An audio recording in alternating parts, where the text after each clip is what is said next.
Bienvenidos al podcast del ICVA, Instituto Cardiovascular, un espacio donde exploraremos los últimos avances en medicina cardiovascular.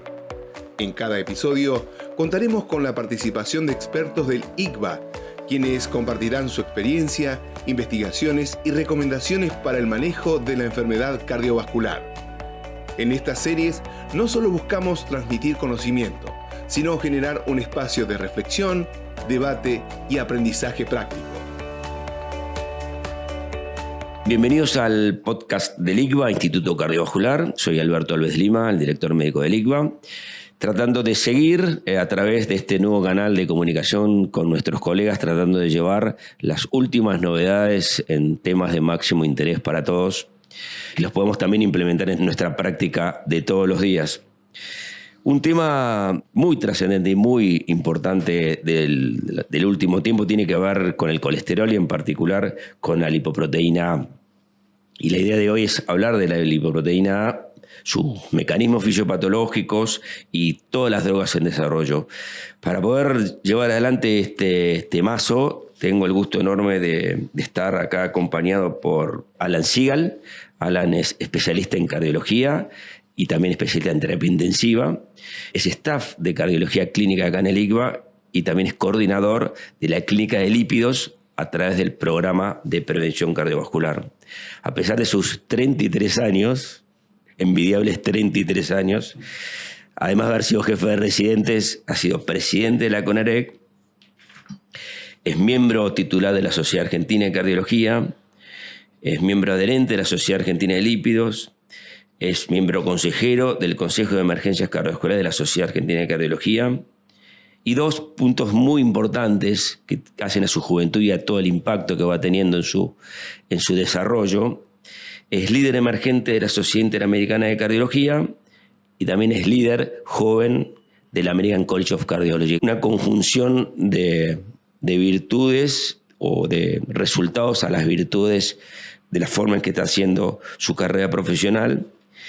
Y desde el punto de vista académico, tiene más de 60 trabajos publicados en revistas nacionales e internacionales y unos 25 de ellos son indexados en revistas como en motores como PubMed. Así que un súper honor poder compartir con él. ¿Cómo te va, Alan? Gracias por venir. ¿Qué tal, Alberto? Gracias por la invitación. Bueno, así que vos como que arrancaste de la terapia intensiva y de alta complejidad y ahora estás transitando ya hace un tiempo y participando de muchas investigaciones vinculadas a la lipoproteína A.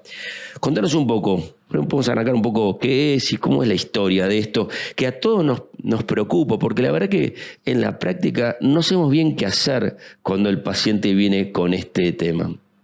Es un tema que realmente ha tomado muchísima relevancia últimamente, Alberto, como bien sabes. Es interesante, hay un cardiólogo austríaco que se llama Florian Cronenberg, es el número 1 de LPA, diría, que la llama la hermana misteriosa del LDL. A partir de ahí aparece todo el juego, porque se parece mucho a un LDL finalmente, pero tiene un montón de otras complejidades que le agregan un montón de valor patológico y por eso tiene tanta relevancia en el estudio hoy en día. La LPA no es nueva, si bien nuestro interés es nuevo, la LPA se descubrió en los 60. ¿Qué pasa? La lipoproteína A tiene una estructura difícil de cuantificar por laboratorio. Entonces era muy complicado medirlo de forma reproducible. Yo lo medía, me daba 300, otro lo medía, le daba 100. Y tener esa falta de reproducibilidad hace que encontrar asociaciones entre eso y patología sea muy difícil. De hecho, en 1990, Paul Reicher, un lipidólogo top, publicó un trabajo sobre LPA que no encontró ningún vínculo con enfermedad cardiovascular. Cero, sin ninguna relación. Y eso un poco enterró a la LPA durante mucho tiempo. Recién para 2010, un poquito más adelante, 2015, empezaron a aparecer trabajos con formas reproducibles de medición que empezaron a encontrar este vínculo tan directo con la enfermedad cardiovascular. De hecho, uno mira el UK Biobank de Brian Ferencz y ve una relación totalmente lineal y directa que a más lipoproteína A, más riesgo cardiovascular. Y si bien siempre hablamos de puntos de corte, acá no es dicotómico, o sea, no es que menos de 75 no es riesgo, es lineal y continua la relación. Entonces hay puntos de más riesgo, pero en líneas generales es muy clara la asociación en grandes bases de datos de pacientes, de más de 400.000 pacientes. Y buenísimo, ¿no? Porque ahí le damos la relevancia, pero específicamente ¿de qué se trata? La LPA, bueno, como te decía, esencialmente es una molécula de LDL. Bien. Ella tiene su contenido de colesterol, tiene una ApoB, la ApoB100 particularmente, que es la que caracteriza a todas las lipoproteínas aterogénicas, ¿no? Entonces, como tal, ya de por sí tiene potencial aterogénico por ser una molécula prácticamente igual a una LDL. Pero además tiene dos componentes que son fundamentales y que le agregan patogenicidad. Uno es que tiene una cadena que la rodea, que es la cadena llamada ApoA, que es la estructura fundamental de la LPA, que es la que le da incluso hasta cuánta LPA tenemos en sangre, depende mucho de esta cadena. Y esa cadena es estructuralmente muy parecida al plasminógeno. E incluso vienen de un mismo gen ancestral. Entonces, al ser tan parecida al plasminógeno, hace que no solo sea proaterogénico, sino que además es protrombótico.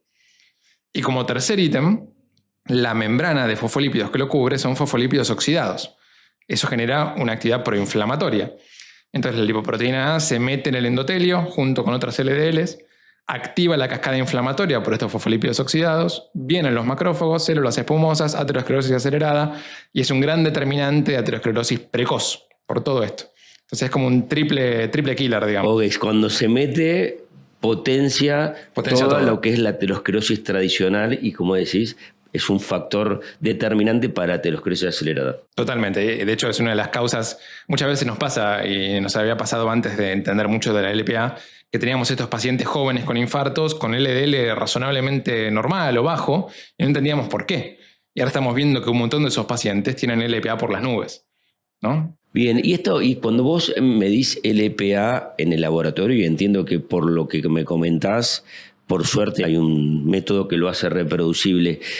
En términos de imágenes, ¿hay una manera de determinar o de definir si este paciente tiene aterosclerosis acelerada? ¿Tengo una característica directa con el tema del LPA? ¿En qué sentido? ¿En el score de calcio o...? Claro, si las imágenes de los pacientes con alto nivel de LPA son distintas a los que no tienen tan alto LPA. Lo que se vio, incluso hay un trabajo con score de calcio combinado, es que en general tienen los niveles, los que tienen LPA muy elevada, tienen percentilos elevados de score de calcio en las tomografías, por ejemplo, porque el percentilo lo que tiene es que está ajustado por sexo y edad, entonces esto nos permite ver si un paciente de 45 años tiene 30 de score de calcio, no es lo mismo que lo tenga un paciente de 70, ¿no? Entonces se ve como un aumento de los percentilos de score de calcio por más aterosclerosis y más calcificación, y además tienen más aterosclerosis subclínica que los pacientes que no tienen hiper-LPA, o sea, tienen más placas en las carótidas, más placas en las femorales, y todo eso, bueno, como ya sabemos, se traduce en más riesgo cardiovascular. Alan, ¿qué determina que yo tenga más o menos LPA?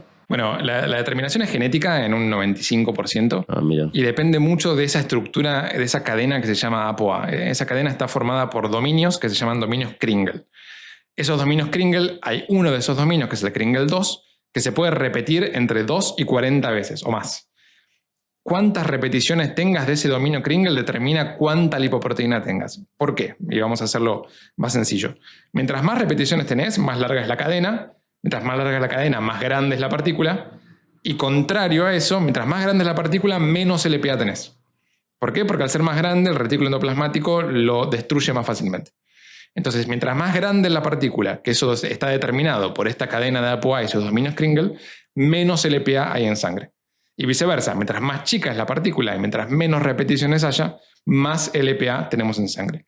Y la cantidad de repeticiones está determinada genéticamente. Por eso, desde los 5 años hasta los 80, vamos a tener el mismo valor de LPA, y por eso se recomienda medirlo solo una vez en la vida, porque no va a variar, salvo algunas circunstancias extremadamente puntuales, como por ejemplo el síndrome nefrótico, que puede generar un aumento de la LPA transitorio. Entonces, ¿y la edad de esa medición podría ser a cualquier edad? Se recomienda arriba de los 18 años en todos, y en menos de 18 años si hay antecedentes directos de LPA muy elevada o de enfermedad cardiovascular precoz. Pero el último update, que es del año pasado de la NLA, recomienda más de 18 años una vez en la vida a todos. Y de alguna manera me estás poniendo en conversación que no la podemos bajar. Bueno, hoy no hay herramientas farmacológicas disponibles para bajarlo, o por lo menos no diseñadas para eso, porque la niacina, por ejemplo, la baja un 30%, pero ningún estudio con niacina demostró reducir el riesgo cardiovascular. Entonces nadie indicaría hoy niacina, de hecho no está recomendado, digamos, usar niacina para hiper-LPA. Los inhibidores de PCSK9, evolocumab, inclisiran, alirocumab, lo bajan un 25-30%. Lo que no sabemos es si ese descenso es suficiente para bajar el riesgo asociado de la LPA, porque no son moléculas diseñadas para eso ni estudios diseñados para eso. O sea, la determinación genética es en el tamaño de las cadenas. Y en ese caso, o sea, como determina el tamaño, determina la cantidad sérica que tenemos de LPA. ¿Sí? Perfecto. Pero si a pesar de tenés determinado el tamaño, existen tratamientos y que lo podés modificar. Claro, existen tratamientos que incluso no entendemos bien por qué. O sea, ¿por qué el inhibidor de PCSK9 disminuye la cantidad de LPA? Es discutible, porque no afecta ni su proceso de síntesis, ni la formación, la unión de la cadena de ApoA. Entonces, tal vez al bajar la ApoB disminuye la disponibilidad y eso baja un poco. A mí me gusta mucho hablar con los que investigan de lo que dicen, Claro. ¿no? Y vos sos el caso. Es una de las tantas razones por las cuales estamos conversando. Contanos ahí tu experiencia. Has formado un grupo vinculado a la LPA, ¿no? Yo soy parte de un grupo que se llama GAELPA. Es un grupo que es nacional, con representación de todas las provincias. ¿Qué significa las...? GAELPA en verdad es el registro argentino de lipoproteína A, Ok. que lo que busca justamente es documentar la epidemiología de LPA en Argentina y ver cómo se comportan a lo largo del tiempo. O sea, es un registro prospectivo, tiene seguimiento, que lo que estamos buscando es ver cuánto se asocia a diferentes eventos cardiovasculares, ver cuánta presencia de aterosclerosis subclínica hay. Son muchas cosas que estamos buscando a través de ese registro, que ya lleva más de 3.000 pacientes. 3.000 pacientes. Más de 3.000. Y es a nivel nacional. Nacional, y buscamos que sean 6.000. Así que ya incluso se mandaron algunos abstracts a este Congreso Europeo con las primeras informaciones. ¿Y cuáles son los criterios de inclusión para ese registro? El registro es todo paciente que tenga lipoproteína A elevada. Bien. Todo paciente. Y después, dentro del registro, averiguamos si tiene aterosclerosis subclínica o no, si tiene estenosis aórtica, porque uno de los puntos que más se asocia a la LPA es la estenosis aórtica severa. Entonces buscamos esos puntos. ¿Cómo juega el género acá? No hay demasiada interacción, no hay demasiada. Es un factor de riesgo que es similar para todos. Y no hay más LPA en hombres que en mujeres. Uno de cada 5 personas tiene LPA elevada, independientemente del género. O sea, 20% de la población. Así que no juega demasiado distinto. Y dentro de este registro, ¿cuál sería? Vas a sacar la foto. Es sacar una foto de ahora y hacer un seguimiento prospectivo. Bien. Para ver si tienen más tasa de eventos comparado con la población general de Argentina. Tratemos de sumergirnos un poco más en el tratamiento, cosa que un poco me dijiste que mucho no tenemos y que a veces el que tenemos tampoco me da mucho resultado y quedé un poco como preocupado con eso. Hay 2 cosas grandes que podemos hacer hoy y después hay varias que están en desarrollo. ¿Qué podemos hacer hoy? Por un lado, el riesgo de la lipoproteína A está muy asociado al riesgo basal del paciente. Entonces, si vos tenés un paciente diabético, tabaquista, sedentario, obeso y que además tiene LPA elevada, va a tener muchísimo más riesgo que si uno controla esos factores de riesgo. Entonces, lo primero y principal es controlar los factores de riesgo tradicionales. Si controlamos eso, el impacto de la LPA disminuye notablemente. Eso es punto 1. Punto 2, y más discutible, es la aspirina. Más discutible porque no hay ensayos randomizados, controlados, dirigidos, pero sí hay estudios retrospectivos, observacionales, sobre ciertos trabajos como el ASPRI o el WHS, que muestran que puede haber un beneficio del uso de aspirina en pacientes en prevención primaria con LPA elevada.